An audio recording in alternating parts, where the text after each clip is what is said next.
৭২-এর সংবিধান বাতিল নয়, আলোচনা করে সংশোধন করা যায় বলে মন্তব্য করেছেন গণ অধিকার পরিষদের সভাপতি নুরুল হক নূর।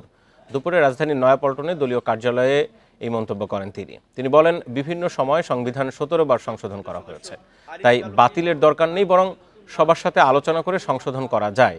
এ সময় গণ অধিকার পরিষদের দুটি অংশকে আবার একীভূত করার ঘোষণা দেওয়া হয়।